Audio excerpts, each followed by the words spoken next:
welcome back. This is going to be episode 4 of Baby Souls. I've got my baby here. I just refer to her as Baby since she's the only one. There's no need to refer to her by her name. But she's going to be helping me play. We're running the dual keyboard setup. So she's got her keyboard, and I've got my keyboard. And one keyboard has more of an ability to input into the game than the other keyboard does. So let's pull up Malin, and let's get it started, and we'll see how long this lasts. That Baby wants to play Dark Souls with me. This is her favorite game. We own all of the collectibles that were available on release. We bought them all off eBay. So if you remember where we were at before, one second, let me just check my camera angle. Yep, we're good to go. If you remember where we were at before, we just cleared out the Hide Star of the Flame and Blue Cathedral. Now we're actually going to head back to Things Betwixt. And that's because we have the consumable item to unlock that statue. And we're going to go through the whole area. But there's really no point in going through it at the start of the game, because you're only going to go through half of it, or even less than half of it. So we don't necessarily need to warp back there. We can just run. It's not that much slower.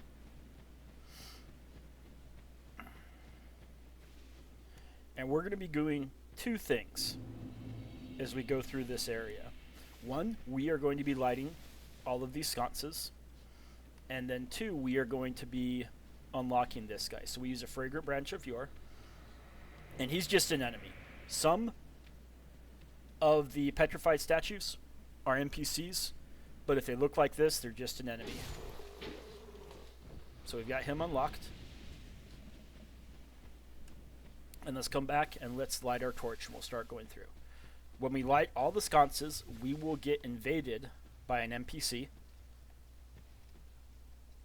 And then the actual mini-boss for the area is through where we unlock that statue. Now there's two consumables we've used so far. One is the Pharos Lockstone. Those are going to become a dime a dozen. They're not that special later in the game. Fragrant Branch of Yore are.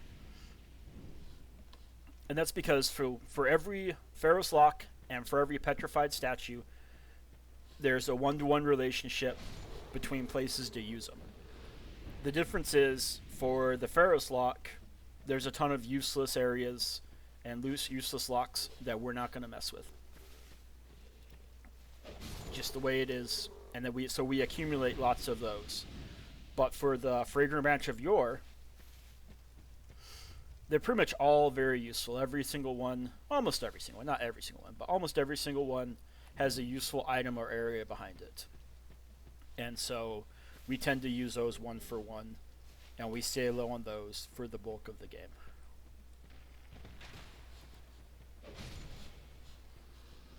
So as we make our way through, you'll see me passing some tombstones. I'll read one just as an example. These are tutorials. But they're kind of useless because they give us directions for the PS3, which we don't use. We use keyboard. So there's not too much of a point in looking at any of them if you're not using a PS3 controller.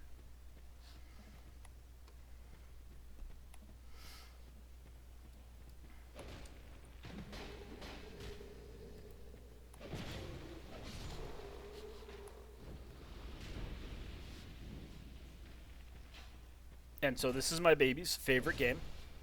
We play this game more than any other game, but she still doesn't quite have the patience to make it through a lot of areas. So sometimes she poops out, and I just keep going in her stead. And that's how some of her characters have gotten pretty far along in this game. So we've got this nest here, and we can actually drop items in this nest. If we have a small, smooth, and silky stone and a petrified something, we can leave them here. Do not discard. Leave. We leave it here.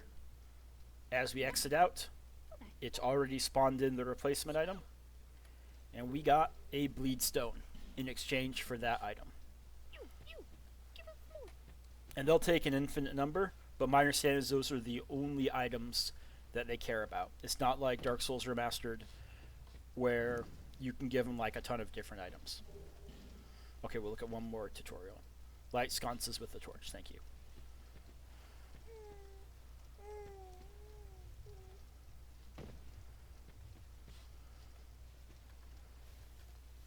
And the way it works is typically if you light these in the order as you go through the area, the last one you light, the NPC invader will spawn right in front of you.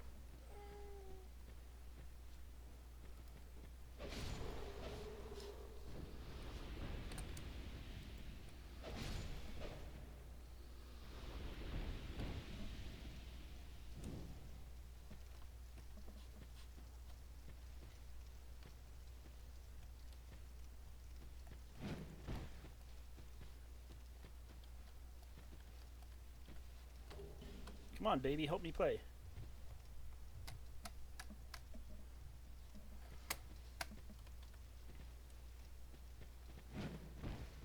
There we go. We're doing good. We're playing Dark Souls 2 together, Daddy and Baby.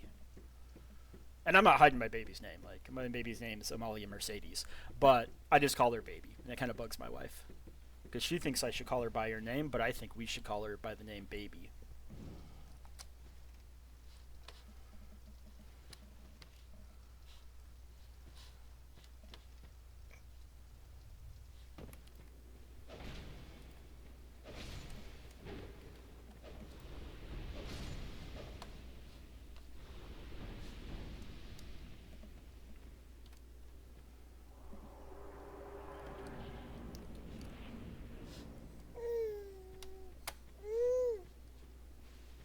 That's right, you're helping, baby, you're helping.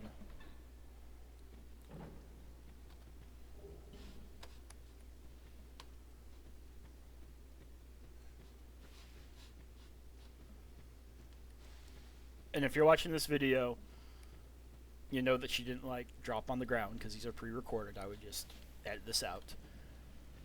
We wouldn't be playing an episode of Baby Souls if in the next 10 minutes this baby like falls on the ground and smacks her head and goes to the hospital. Just throwing that out there.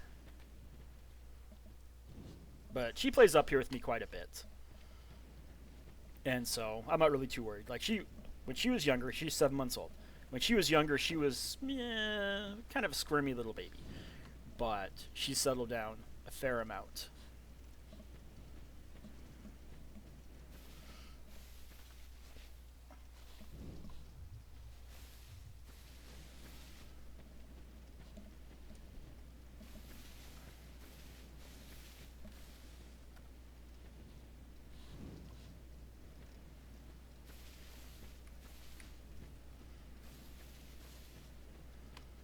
And just the way I sit, I keep her pressed pretty close to the desk, so she don't got that much room to squirm.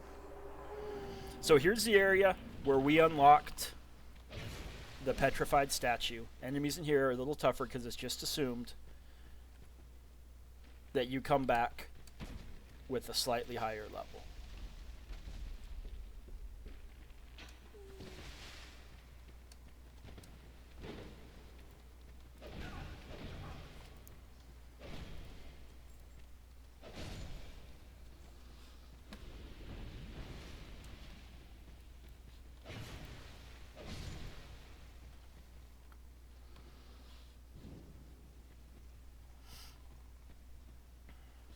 When I first played through this and unlocked this part, I didn't know that the tree right here kicked over. You can actually make this jump right here that you can somewhat hit on the curve and make it over. It's not every time. It's like 1 in 4, even at like the best of times. It doesn't matter. It doesn't get you into this area earlier. But I didn't know, so I was making that jump. So down here is pretty tough. We're going to drop down. There's 3 basilisks, and there's one guy with a bow at the top. And if these basilisks just attack all in unison, they can kill you pretty quick. It's ideal if you can grab one on a jumping attack.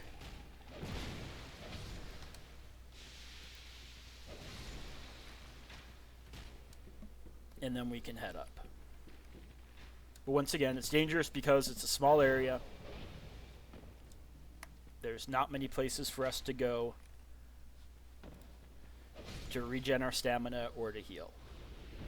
We get an Estus Flask shard, and we can head on up.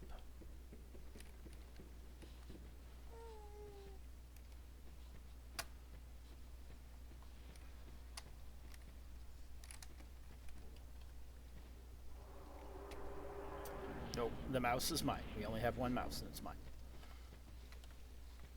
I don't trust you yet with the keyboard, let alone the mouse.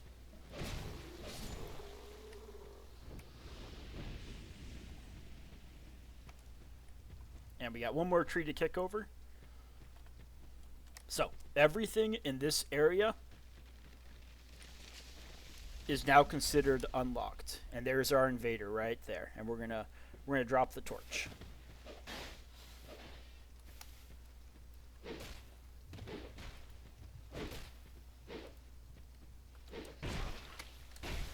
Uh-oh. And we do want to heal.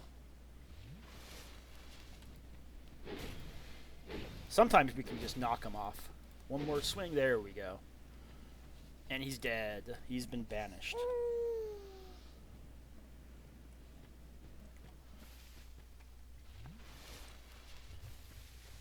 So that's one of the two objectives for this area.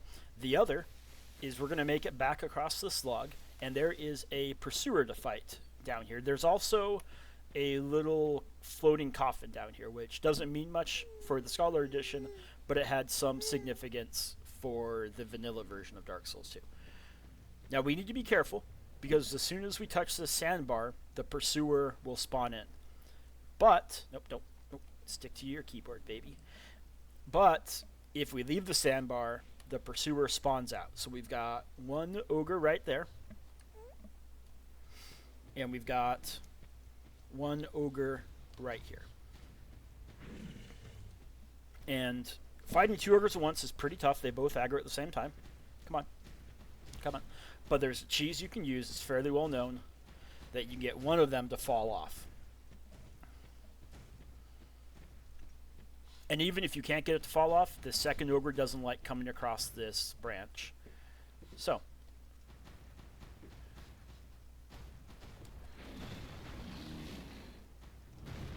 And when he stands up, off he goes. And we got him. Now we can fight this guy at our leisure using the same method that we were using before.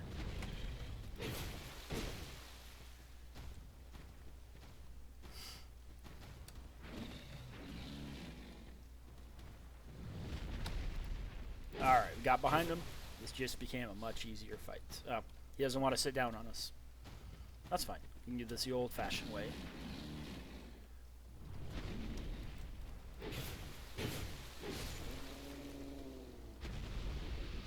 Alright, we got two dead ogres. We got enough health to go fight a pursuer. Pursuers as mini-bosses tend to spawn out of the ground. So if you know their spawn point and you stay kind of close to it, you can get 3-4 hits in for free. Nope, baby. You're using the wrong keyboard, baby. I can't jump if you're jumping too. So stick to your keyboard, I'll stick to my keyboard. And you'll notice this pursuer's eyes are glowing. Okay, I gotta move my keyboard just a little further out of reach. This pursuer's eyes are glowing. It's already powered up. If the previous pursuer had got us with the grab attack, it would look like this. And now it has a magic hex attack that it can use.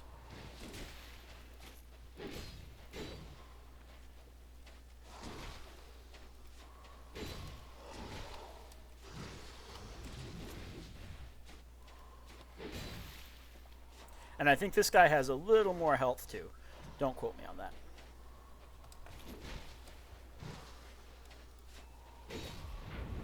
Okay, so here's the magic attack.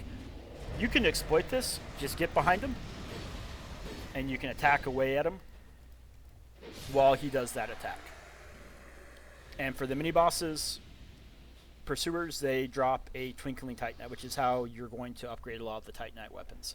So for this device right here, if we were to enter it, we will come back as a chick. And then we enter a second time, and we come back as a dude again. In the original vanilla Dark Souls 2. So now we're a chick. And we will confirm. We're a chick. But let's put our Mowlin armor set back on. In the original Dark Souls, you could only start as a dude. And then if you wanted to be a chick, you had to make it this far into the level. And, I don't know, kind of a dumb decision. Like, Dark Souls 2 doesn't have many dumb decisions, but that's one of them. And so in the Scholar Edition, they changed it.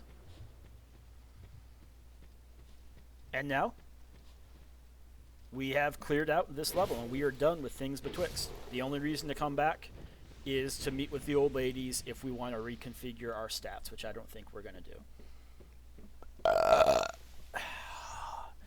My baby likes that. She also likes to get kissed by the dogs, but the dogs are sleeping right now. But that's one of her favorite things in the world, is to be licked in the face by the dogs.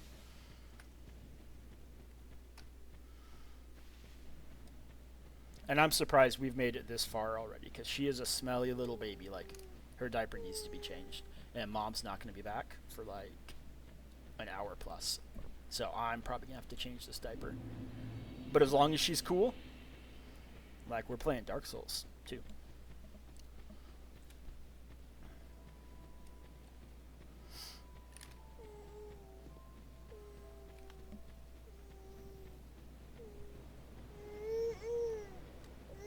That's right, baby. Use your words. Don't just garble nonsense. Use your words. Let's see if we have any souls. We have one soul. Like, not many souls.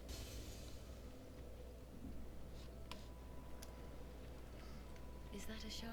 Here, to see. Let's level up to a Estus Flask with 5 heals.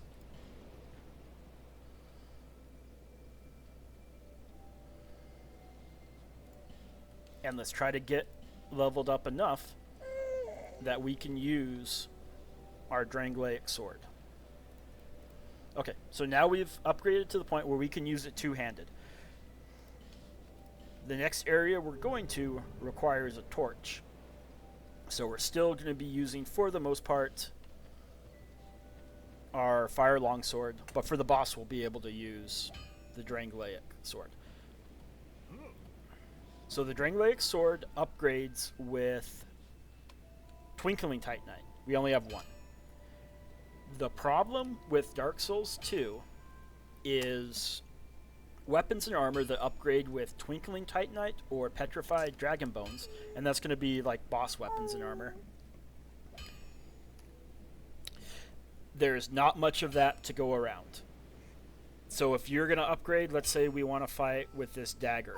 Titanite shard, like, we're going to get plenty of shards, large shards, and chunks to get this up to +9. And there's quite a few slabs in here too. So we can get multiple weapons that upgrade with regular Titanite up to +10. With Twinkling Titanite and with boss weapons, the max that they can do is +5. But because there's so little of it to go around, you really need to be careful with it. If you decide you want a Twinkling Titanite weapon, and then you want Twinkling Titanite armor, one of the two of those is not getting upgraded very far. Like, not very far at all. I'll be around if you make it better. Now, you can buy this at the end of the game. So, I mean, maybe if you're going to complete the game and do the DLCs, it's more useful. But it's just progressing through the game, it's not very useful. So, be careful what you upgrade that requires Twinkling Titanite, because not much of it's coming throughout the game. Let's head back to Heights Tower Flame. And there's a path there that we ignored last time, but this time we're going to use. So we got this jerk face over here. We're going to leave her alone. She's got it coming, but just not quite yet.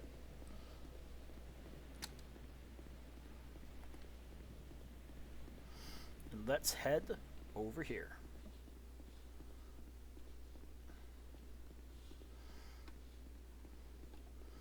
We've got this monastery charm.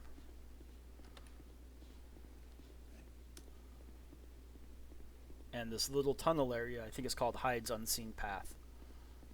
I don't know if it populates with that, or if it's just the name of the bonfire.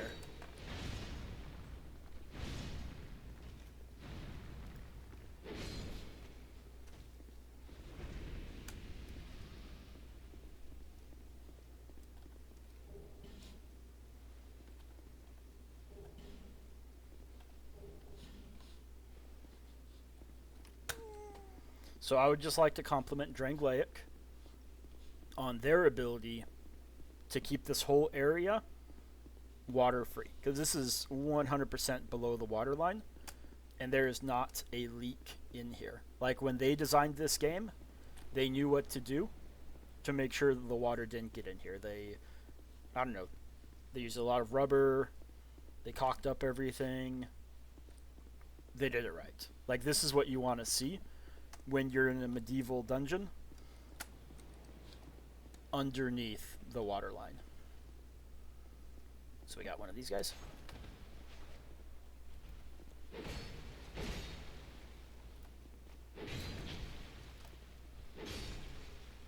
And you'll notice I don't use lock-on in this game. When we find another enemy, I'll do a lock-on just to so you see it.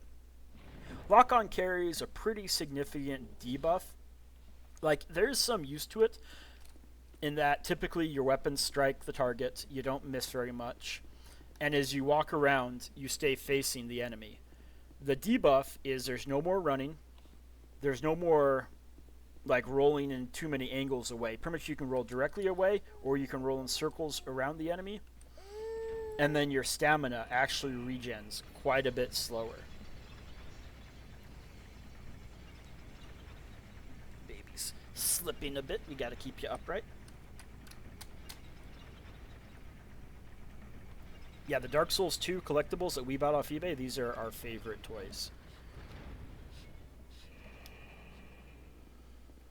Okay, now we're getting into a little bit of water, getting a little disappointed, but we gotta be like 100 feet under the water.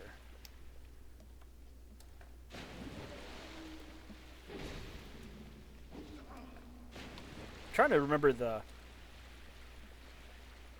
button for lock on. Alright, I don't even know what the button is for lock on. But just understand, lock on comes with some pretty significant debuffs. And sometimes if you're facing the wrong way and you lock on, when you attack, you're going to still face the wrong way. So, we don't need to go down there. Those enemies are easy to fight. Behind that petrified statue is going to be an Estus Flash Shard. It's good to come back to, but we don't have one. I don't believe we have one yet. So there's no point in going down there trying to activate it. We do not.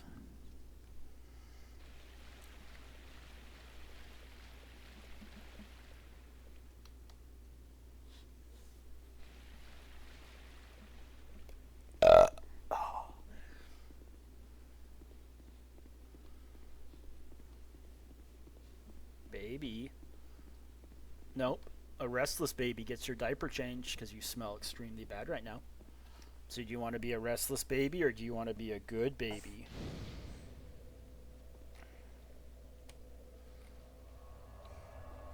Do you want to be a good baby, or do you want to be a bad baby? Oh, she smells bad. Like, we're going to do a cut, because she's really smelling bad. I'll be back. It's Daddy's headphones. You don't get headphones.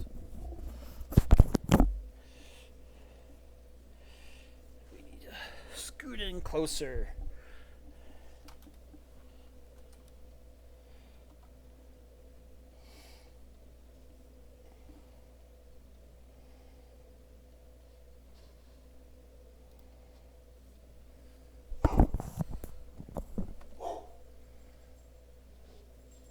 Okay, we're back. That was a lot of wipes, but we made it through. So now we are in the Pirate Town area of the game, which is going to be No Man's Wharf. This is an area with a lot of enemies. Like, a whole lot of enemies. Now we're going the wrong way. And as we go through this area, we are going to be lighting the torches as we go. They provide light. The light's not like super important for me, but if you're new to the area, yeah, they are pretty useful. And there's also some enemies near the midpoint of this area that are scared of the torch. And so, kind of difficult to fight, but with the torch, a lot of them don't even aggro. Baby. Nope, a good baby plays the game. A bad baby spins back around towards daddy.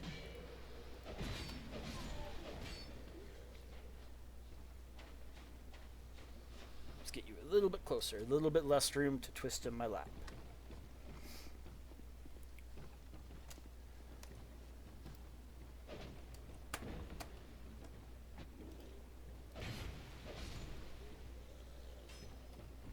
And you don't really need to light every torch. Like I do, just because I've got the torch there. And I'm in no way, shape, or form limited on how much torch time I've got. I've got like 15 minutes of torch time.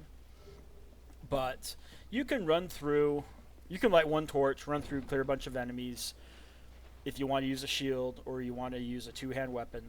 And then you can go back and light some torches. Or you can just light a couple key torches as you go through the game. See if there's an enemy right there that'll aggro as we run by. A lot of enemies in this level.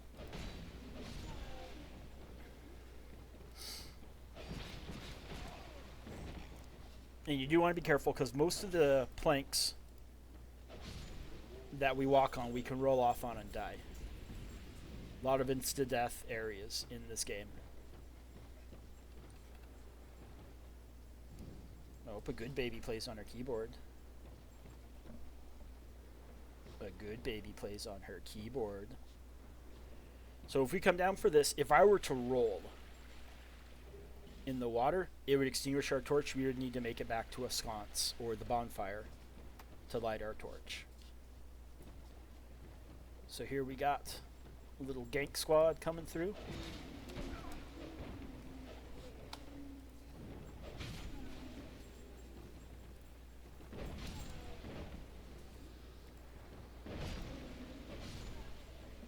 And we can light a torch. And the way this level works is we are going to be working our way up.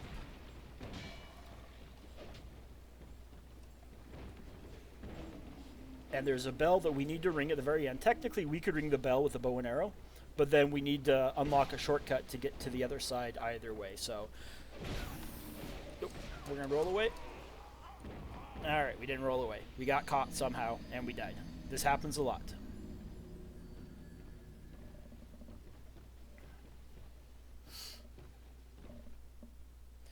So now that we've already got some torches lit, there's not really a need to approach this with the torch in hand again, because we can just go to the last torch we lit and start over again. Torches are, not torches, sconces are permalit.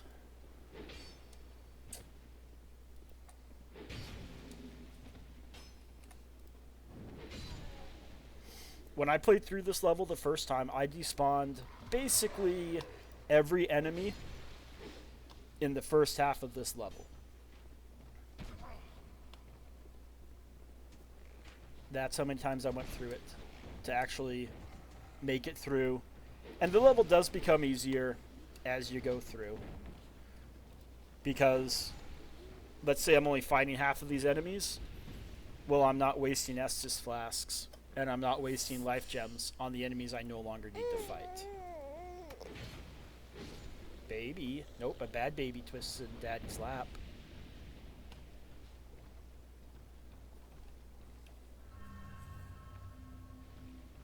You a good baby or a bad baby?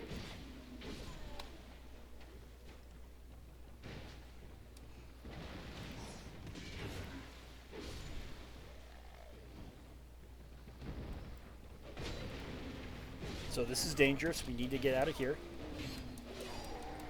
Alright, and we didn't get out of there. We got trapped. And Baby Souls is quite a bit harder than just regular Dark Souls, because I am trying to balance her.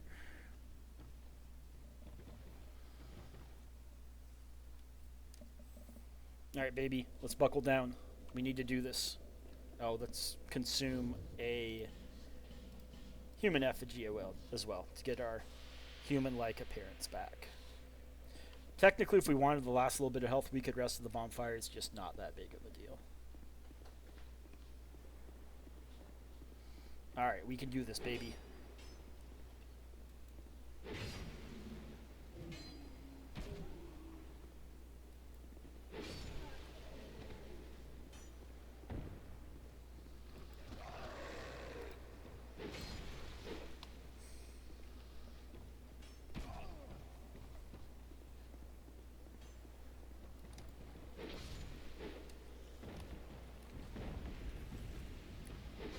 Now, if you notice, a summon appeared, NPC summon. He is going to come down, he's going to help us fight enemies for a time. But he is not going to stick around with us until the boss. He will despawn after defeating a certain number of enemies.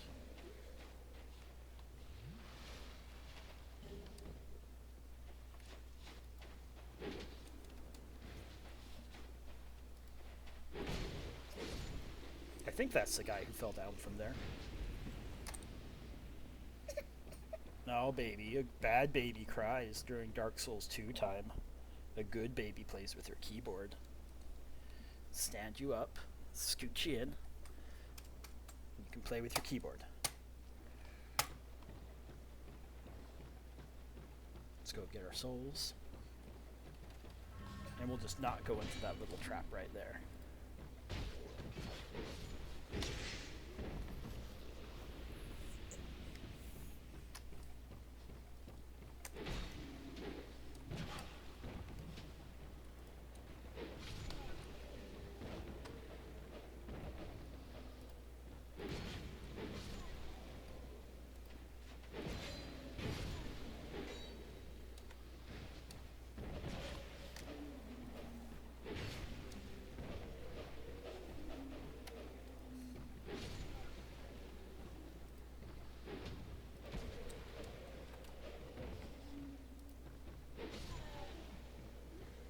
Let's go kill this one enemy right here. Technically, these enemies, I believe, are called prisoners, and they look it. The lore of this area is when the undead curse was taking hold, all the undead were rounded up and shipped off on that ship to the Lost Bastille, which we've already been to the Lost Bastille. And so that was like the collection point for the undead, but then eventually everyone just turned undead anyway, so it didn't matter.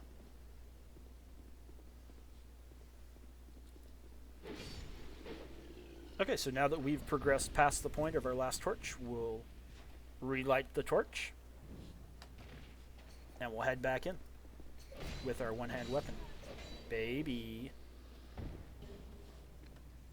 If you're a good baby, you'll get yogurt bites.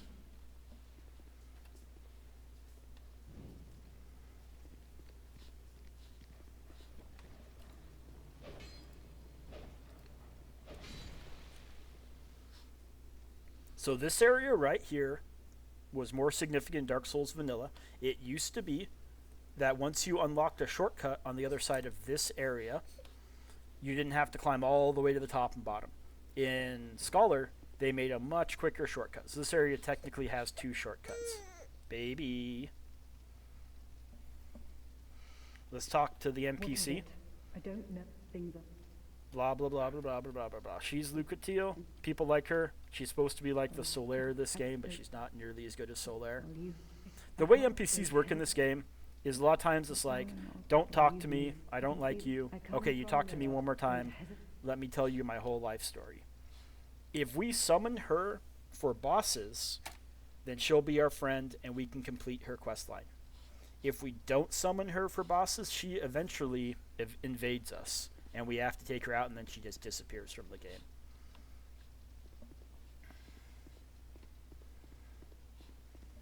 Okay, let's lift baby up a bit. You're leaning back a bit too far in my lap, making me slightly nervous. Baby. So we'll clear this area, even though we don't technically need to. This is entirely optional now that there is... Baby. A good baby doesn't cry. Baby. And we can light this up. We'll take a little damage, but any dogs that wander in will take far more damage than us. And we can use this to somewhat control the dogs.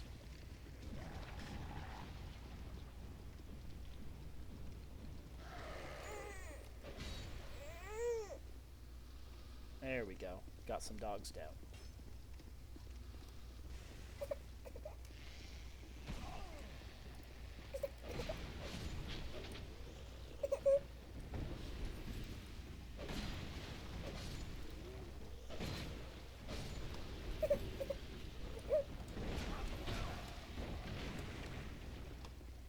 Need to heal. Okay. Why we didn't heal, I don't know. We had the animation. We had our Estus flask equipped. We just didn't heal. And that's predictable in real life. Like IRL, if you need to heal, sometimes you just miss your Estus flask.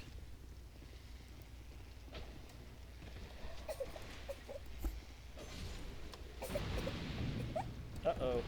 We're on fire. Definitely need to get in here and heal. We're going to do a double heal.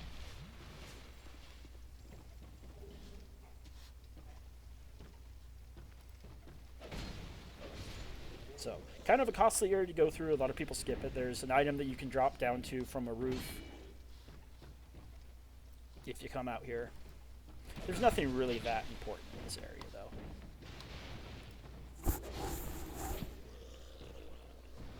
And we've lost our torch somehow. Don't ask me why. We'll go relight our torch.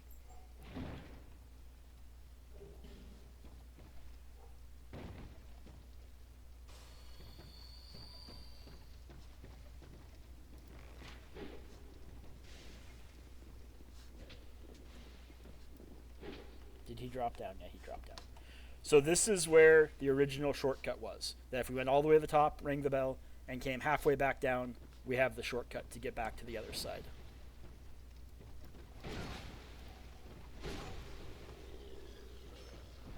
Let's go kill that archer. Nah, that's a decent fall. We'll go through the building back down.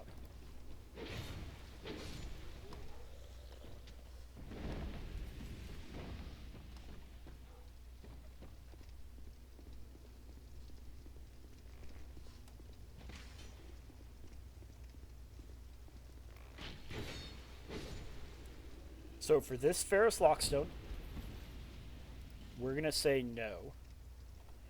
What this would do is drop a giant light throughout this entire area and would no longer need a torch. But we're not going to do that. We're going to save our Ferrous Lockstone. At this point in the game, Ferrous Lockstones are still somewhat important. You know, if this area was later in the game and I've got like 12 Ferrous Lockstones in my inventory, then it would be a different consideration.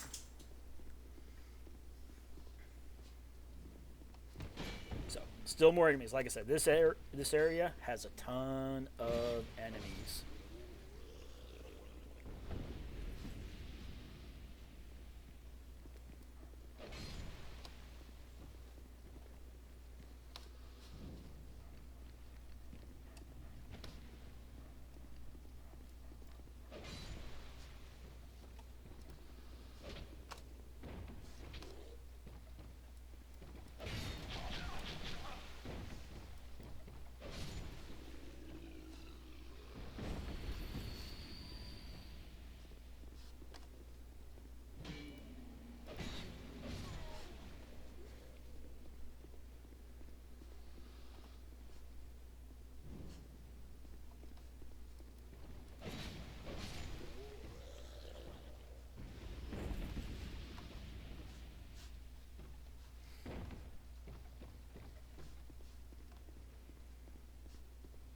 Okay. So we go up these stairs and we start fighting the enemies that are actually going to give us trouble. But they don't like the torch. Like, the whole point of the torch is to keep these guys away. If they do this and they block their face, they do not aggro. If they don't block their face, they 100% will aggro. And it's basically which enemy, which spawn location determines if they aggro or not. And then some of them flip out. And if you see one flipping out and banging the ground, it is going to aggro when it finishes that flip out phase.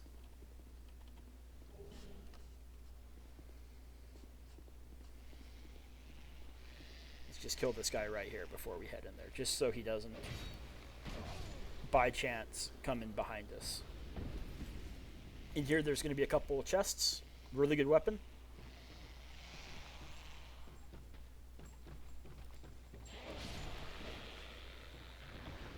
And we're actually going to use a repair powder. We're getting pretty low on our weapon health.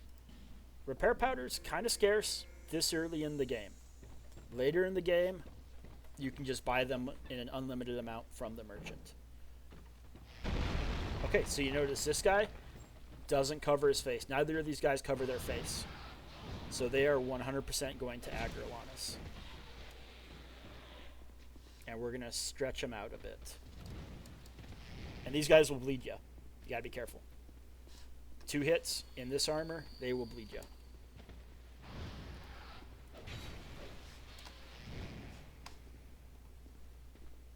Alright, that guy's on his leash. So he's heading back.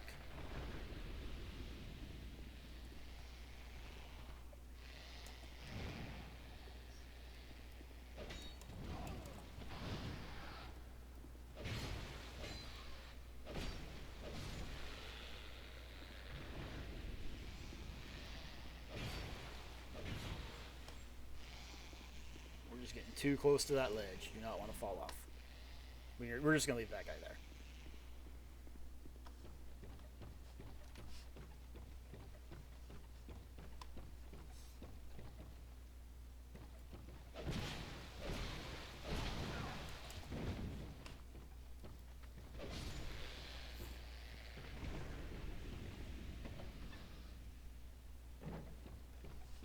Alright, we get 2 chests. One of these is a trap. Poison trap. Jump away and we're fine. And then this one, we get the Great Sword. Tons of people use this weapon. I beat this game with this weapon. Awesome weapon. We're not going to use it for this game, though.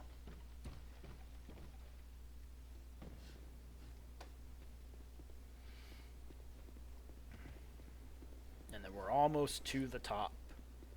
And then we just need to head back down. Only got a couple enemies left to get to the top. I mean, mind you, getting to the top is not that important. Let's say we get to the top, we ring the bell.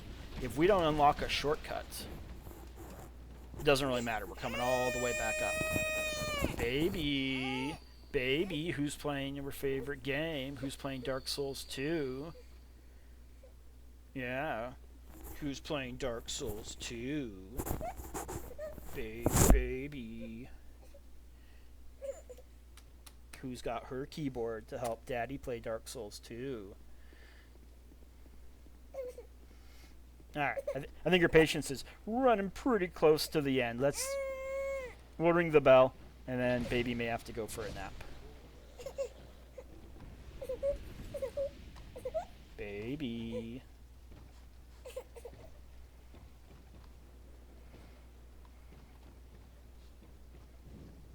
There's a whole area down there, all the way up. That right there is a giant torch that gets lit if we were to use the Ferrous Lockstone. Here's the bell. Let's ring the bell.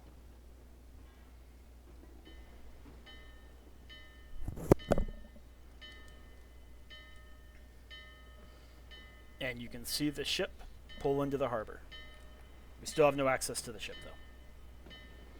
So here's another IQ 105 moment from the devs. They give us a homeward bone. So the first time I played through this, I figure, homeward bones to get me back down to the bottom.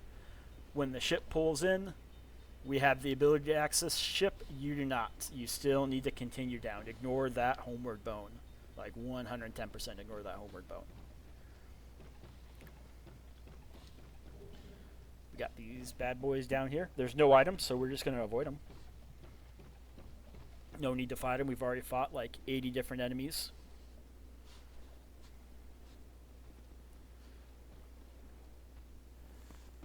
Just jump down here and get behind this guy. This guy can get you. Like, that guy is a little tough.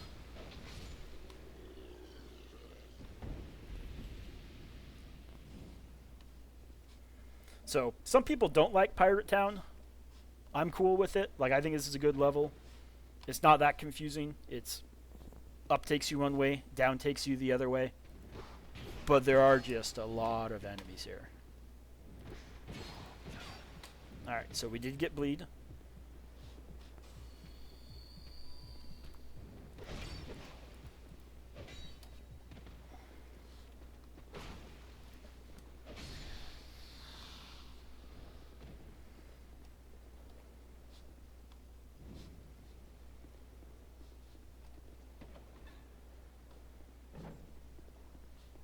Okay. There's an item in here we want. Right back in there in that chest. It's another fragrant branch of yore. So in this game, after you get past the starting areas, there's 4 main bosses that you need to fight. The 4 old ones. Dark Souls Remastered kind of ripped off the concept too. Every area that leads to one of the bosses will give you a fragrant branch of yore, because one of the areas is locked by... Where'd that guy go? Okay, we'll just ignore him. He won't be back. One of the areas is actually locked by a petrified statue. So they don't want you, and when I say they, the devs don't want you to lock yourself out of the game. So you're always getting more and more fragrant branches of yore. And then ideally, let's say we want to go to that area, but we don't have a fragrant branch of yore, we go to the next area, and that's what we get. This guy's name is Galvin. You can actually sell him all your equipment that you're not going to use, so let's sell him a dagger. But we could really sell him anything. Like even stuff we don't want to sell him, like our rings. Many deal, many thanks. We'll unlock the first shortcut. Just in case we die, we've massively decreased how long it takes to get back down to where we need to go. And in Dark Souls Vanilla, if you died on the boss run, yeah, you're going all the way back up there. Okay, so that guy's not going to aggro. This guy looks like he is going to aggro. Nope, he's not going to aggro. Wait, yes, he is. He's the one who slams on the ground and then aggroes.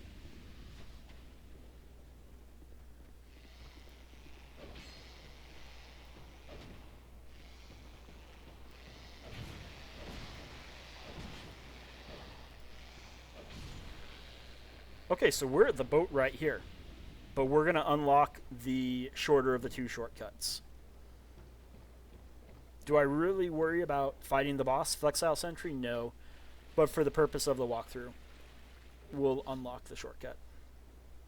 I actually did struggle with Flexile Sentry quite a bit the first time I played this game. Well, not the first time. I want to say like the 3rd or 4th time I played this game. The first time I actually started learning this game and started beating bosses in this game, I struggled quite a bit. I needed a summon. I summoned some other player to beat him. Nowadays, he's not that hard at all. So here is the shortcut. So there's no need for us to go anywhere near the top of this level again.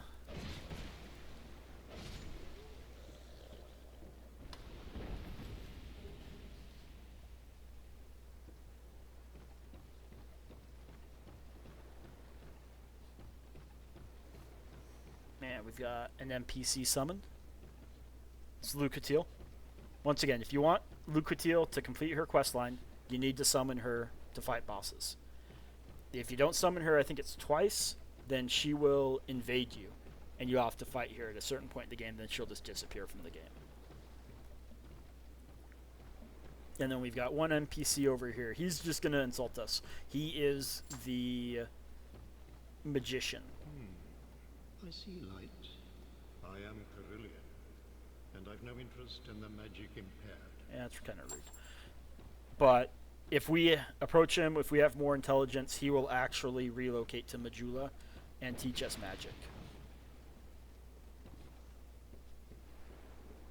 So let's go back and rest really quick, and then we will go fight the boss.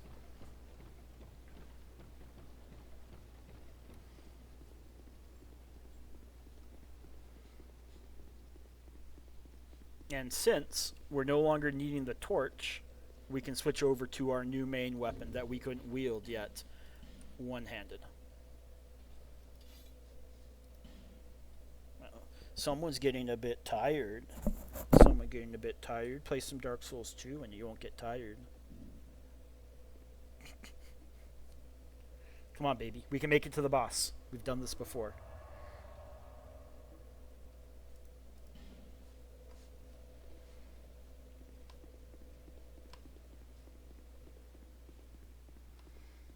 And this is an area that we can't just do the run past.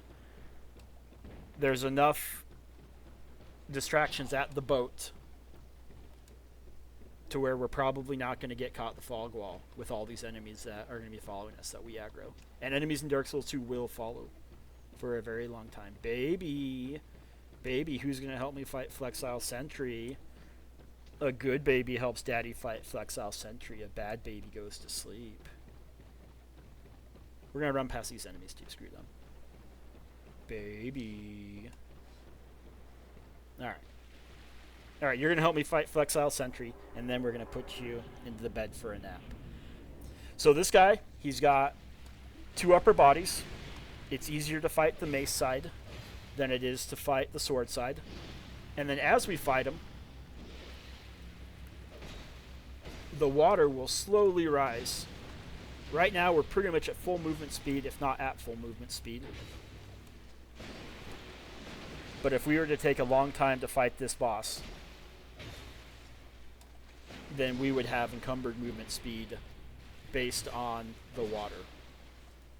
I think we got him right here. There we go. Good job, baby. Good job. Good job. Alright. Now, because I aggroed a whole bunch of enemies, I do need to get out of here. And then we'll put my baby to sleep. You don't want to die after the boss. Okay. It's time for baby to go to bed. Say bye, baby. Baby, baby, baby. Mwah.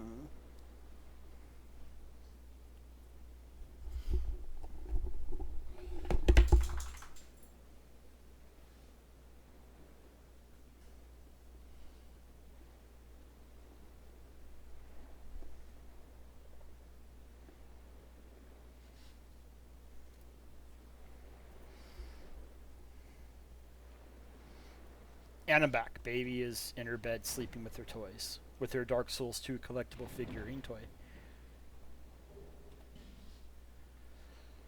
Okay, so we got a Pyromancy Flame. I don't do Pyromancy in this game. Pyromancy is the same as they made it in Dark Souls Remastered. It's not based off faith. It's not based off intelligence. All you need to upgrade is attunement and the flame itself. Now we're going to head on this boat, and we're getting out of here, and we're going back to the Lost Bastille. I want to say, so right now we've completed 4 areas. I want to say we are done with the early game, and we are moving on into the mid-game. We've completed Forest of the Fallen Giants. Then we went to Highest Tower Flame. We cleared out Things Betwixt, and we just finished the No Man's Wharf. At this point in the game, we've gotten a lot of levels, and we're going to be making our way to fight each of the 4 old ones.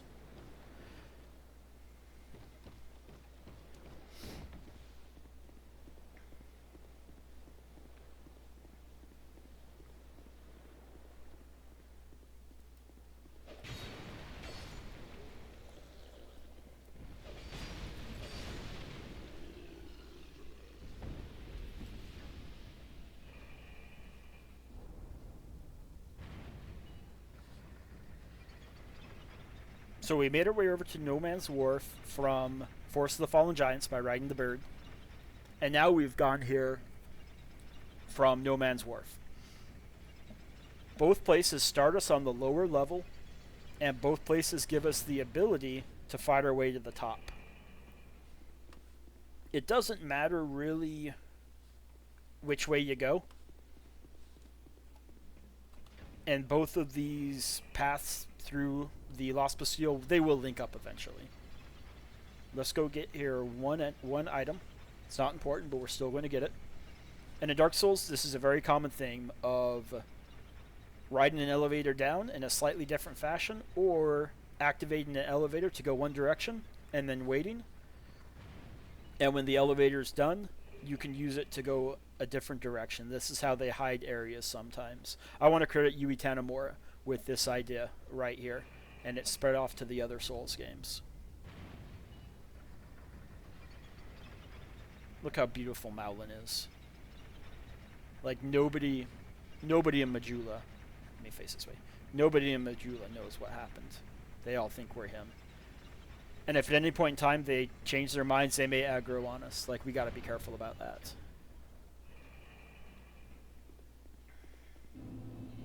Alright, we're back in the Lost Bastille. We gotta check every single cage, because that's important. Because that's how Dark Souls games work, is you check every single cage.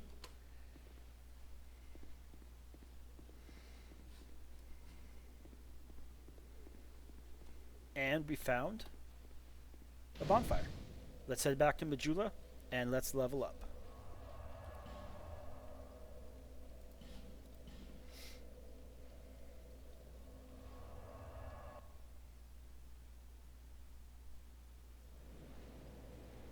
Oh, also really quick, really important. One item that we got as we were running around was a Sublime Bone Dust right here. This allows us to upgrade to an Estus Flask +1. There's 5 in this game. The only place we can upgrade this is the Majula Bonfire, and we burn it. Now, each of our heals from the Estus Flask replenishes more health.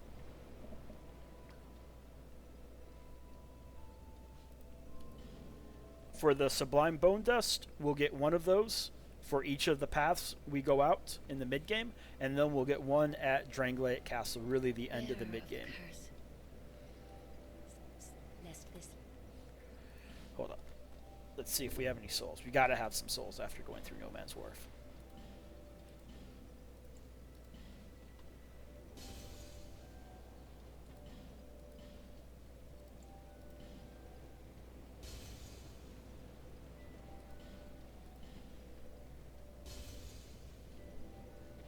And we're starting to accumulate these boss souls.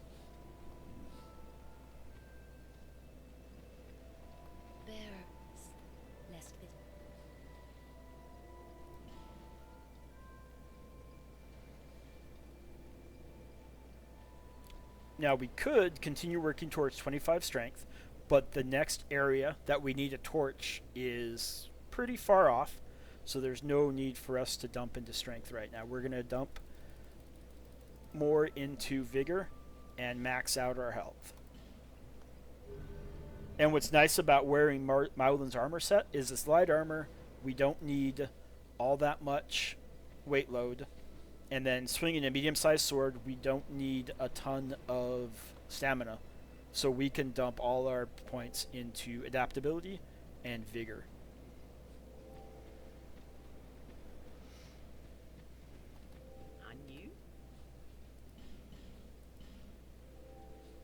And we'll buy some life gems with all the souls that we can't convert into levels. Okay, so we are heading out to the Lost Bastille, and we're actually going to go to where we started at the first time that we skipped.